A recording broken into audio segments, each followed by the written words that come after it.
So we've had a lot of heavy storms today and the day before and the week before, and so what? But here in my workshop I have got the asbestos roof, and there's nothing wrong with it. It all works good and fine. But in the adjacent buildings there's this old tiled slate roof. So on the front of the building here, the roof's actually in pretty good nick.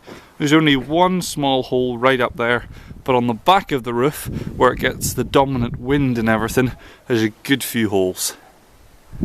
So I'm up here at the first hole, and it's not too bad of a size, small window, and it'll probably take 1, 2, 3, 4 slates to fill it back in. This one needs pulled out because it's ripped and what. Now the problem is, it's been a few years actually since the water's got in, so this beam here is kind of turned mushy, and this batten's kind of rotten, and this batten is missing. So I'm going to need to do some patchwork of the battens before I can actually lay the slate down. But all in all, it's not probably that bad to work at because it's right at the end, so it's easy to access. So I'm on the inside of the hole now, and you can see the structure of the whole roof. It's just all those battens running up and down and side to side, and this one obviously has been rotten for a while because there's already a repair strut on it. So I'll need to do a batten, and obviously I can't take out the old ones because there's like 50 bazillion tiles, so I'll just have to do a batten below the rotten one, and I can extend it to either side for a bit of strength, and same there. So I've measured my battens to the absolute maximum length, and now I can just trim them down. Took a bit of two-handed persuasion and some dusted knuckles, but the battens are in. Now they're ready for the old hammer and nail.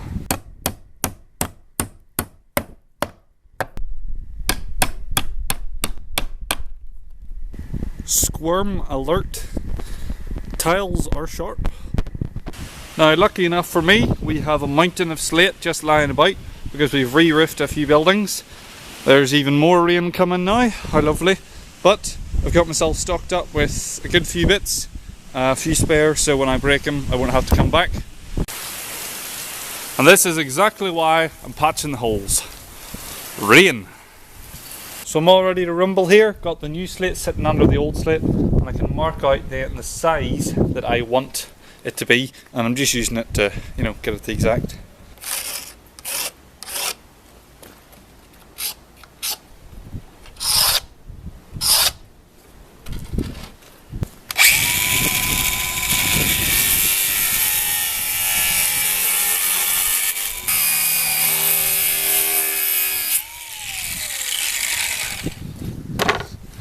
Now, I actually went and got my safety goggles on because I got a shard in my eye and I don't want to go blind, so it's a good decision.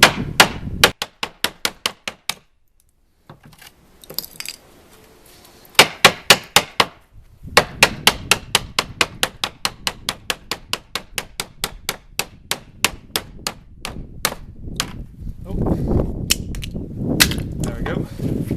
I did not do that scoring cut deep enough because I just took out a whole bit. Now I'd be lying if I said I wasn't nervous about this because the punching either goes well or it doesn't, so I'm gonna just go for it. If it smashes, bugger.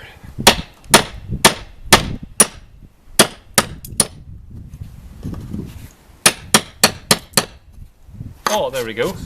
Nice and clean. Other side.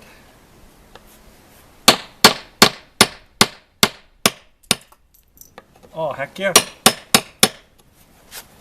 Very nice. Straight through. And much like a bullet wound, the slate leaves quite a bit of blowout on the back. Got the next slate all marked up and everything, but for this one I want to try using the traditional method. So this is one of the traditional methods. For this tool you have like an axe on one side and you chop, and it grinds away the slate, and then the other end you punch the hole. So let's try it. I have tested it and it does kind of work. I just kind of need to get my skill level up.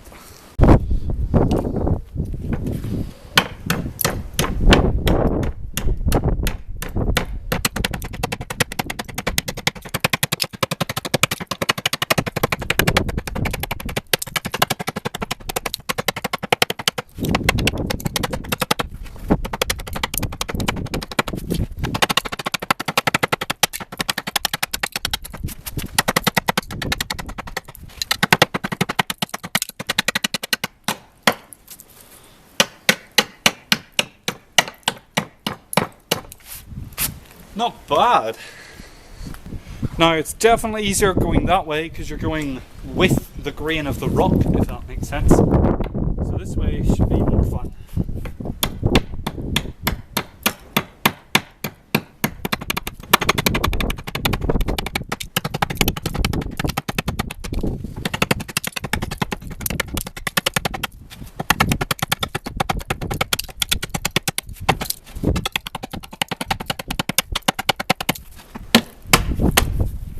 Bugger. That's why you need to support it correctly. Now comes the important question. Am I enough of a perfectionist to completely scrap this because of this tiny corner? No. This actually should be completely fine because the other slate will come down to about here. There'll be overlap and I don't want to waste materials. Also, I'm lazy, so it's good enough. Now for the blunt edge. If this cracks, then I won't have a choice but to restart.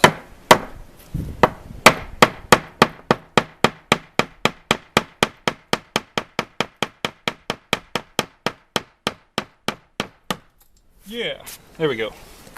So, this first one goes up into here. I have it upside down, don't I? Yep, I do. Oh, there we go. It's all good, right? So that's where it needs to be. And it slots down there. And it could be bashing. That's looking good. Now, there's a big gap there. It's flush here. There's a big gap there for some reason. I'll lift it up and take a look. See the way the batten's really far down there? But here it's sticking up that one. I can't really hammer that down in too well, but it's alright. So we got her in place. Through her knock. She's looking nice and clean. Take a nail.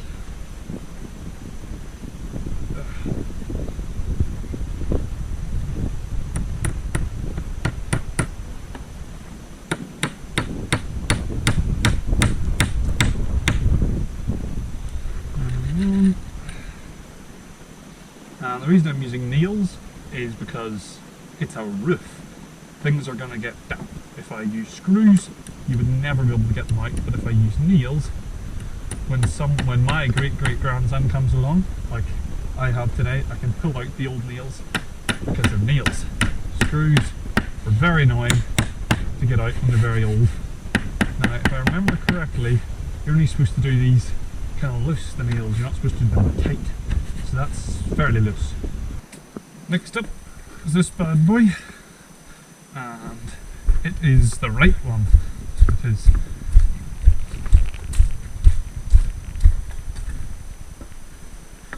Whoa. So it needs to go up in here, so it does. There we go. That's it. Right up in. Now, as you can tell, I can't get a nail in there. I can get one here, and I could put one there, but I'm only going to put one here because in case of anything getting loose or anything, it's easier to maintain and move if you have one, because then you can actually lift it and pivot it out of the way to get at stuff. So I'm just going to put one nail in this one, and the whole weight of the whole roof holds the whole thing down pretty good anyway, because, yeah, it's heavy.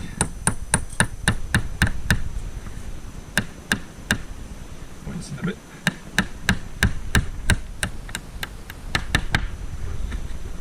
There we go. Now, I actually haven't cut this one because I can't measure it until this one is in place. Now this one's in place, I can measure it. So it's quite that long. Now, as I always say, the best way to measure is not to measure, but to mark. So I've got myself a piece of slate, I've slotted in, and I'm actually going to leave a tiny bit of a gap here so that when I'm putting that one in, I can put a nail right in there. So if I do that and leave a bit of a gap, probably put a mark about there's probably good, and I'll do an R so we know we're measuring to the right of the mark. It's an L. Never mind the R, it's an L, so we're measuring the left of the mark.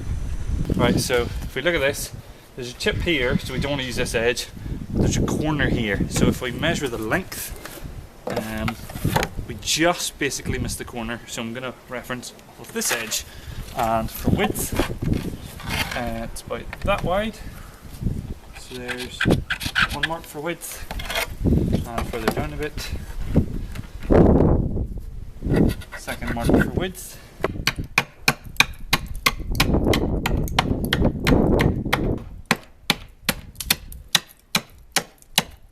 Now this is where it gets difficult, because you have to lift tiles and maneuver them all over the place to get them up in.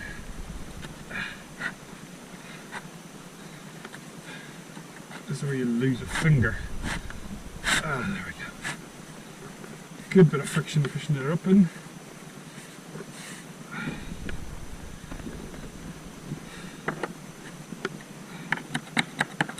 Now you can see that small gap I've left just so I can sneak a nail in there. But for now, it's just one nail in here.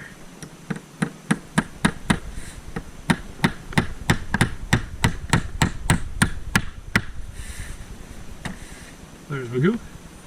Final trimming to be done today. Don't really see it.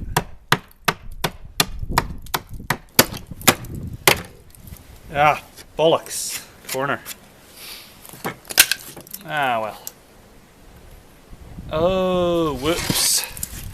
As you'll see, so that slides up. In there. And yeah, actually it does look pretty straight, even though it's not at all. But yeah, let's get that nail in there.